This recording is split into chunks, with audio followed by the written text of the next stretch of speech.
Hello guys, സ്കാൻഡിനേവിയയിൽ നിങ്ങൾക്ക് നാട്ടിലെ പോലെ ഒന്നുമില്ല, ഫുഡില്ല, പച്ചക്കറി ഇല്ല എന്നൊക്കെ പറഞ്ഞിട്ട് നിങ്ങളെപ്പോഴും ഇന്ത്യയിലെ പോലെ മുഴുവൻ ടൈമും പാട്ടും ഡാൻസും കൾച്ചറൽ പ്രോഗ്രാമും ഒക്കെ ആണല്ലോ എന്ന് പലരും ഞങ്ങളോട് ചോദിക്കാറുണ്ട് കേട്ടോ. പക്ഷെ അത് സത്യമാണ്. ഫുഡും പച്ചക്കറിയൊന്നും ഇല്ലെങ്കിലും ഈ കൾച്ചറൽ റൂട്ട്സിന് ഞങ്ങൾക്ക് യാതൊരു കുറവുമില്ല. നമ്മുടെ വീട്ടിൽ നമ്മൾ സെലിബ്രേറ്റ് ചെയ്യുന്നുണ്ട്, കൾച്ചറൽ റൂട്ട്സ് ഫോളോ ചെയ്യുന്നുണ്ട് എന്നെങ്കിൽ പോലും ഞങ്ങൾക്ക് ഇവിടെ അതിനേക്കാൾ കൂടുതൽ ഹെൽപ്പ് ചെയ്യുന്നത് ഇതുപോലുള്ള സ്ഥലങ്ങളാണ് കേട്ടോ. ഇതാണ് തരംഗ്.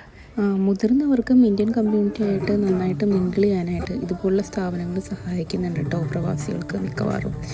നമ്മുടെ മോള് ഋതു ഇവിടെയാണ് കേട്ടോ പഠിക്കുന്നത്. അവൾ ഭരതനാട്യമാണ് പഠിക്കുന്നത്. അങ്ങനെ ഞങ്ങളുടെ സ്വന്തം തരങ്ങിൻ്റെ ആനിവേഴ്സറി ആണ് കേട്ടോ ഇന്ന്. അപ്പോൾ ഇന്ന് രാവിലെ 9 മണി തൊട്ട് 4 മണി വരെ നീളുന്ന പ്രോഗ്രാംസാണ്. ഇവിടെ ഞാൻ ആദ്യം പറഞ്ഞ പോലെ തന്നെ ഇന്ത്യയിലെ എല്ലാ തരത്തിലുള്ള കലാരൂപങ്ങളും കാണാനായിട്ട് കുട്ടികൾക്കൊരു ചാൻസ് ഉണ്ടാവുകയാണ്. അതിൽ പങ്കെടുക്കാനായിട്ടും എല്ലാവരും തന്നെ പങ്കെടുക്കുന്ന ഒരു പ്രോഗ്രാമായിരുന്നു കേട്ടോ ആ ക്ലാസ്സിൽ. കുഞ്ഞുങ്ങളെന്നോ വലുതെന്നോ ഏത് ലെവലിലാണ് പഠിക്കുന്നതെന്നോ അങ്ങനെ ഒന്നുമില്ല, എല്ലാവരും ഉണ്ടായിരുന്നു. ഈ കാണുന്നതായിരുന്നു അവിടുത്തെ ടീച്ചേഴ്സ്. സ്വാതിയാണ് ഋതുവിൻ്റെ ടീച്ചർ.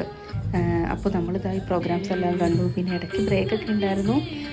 ഋതുവിന് 2 ഭരതനാട്യം പ്രോഗ്രാമാണ് ഉണ്ടായിരുന്നത്. അവൾ മെയിനായിട്ട് ഭരതനാട്യമാണല്ലോ ഇവിടെ പഠിക്കുന്നത്.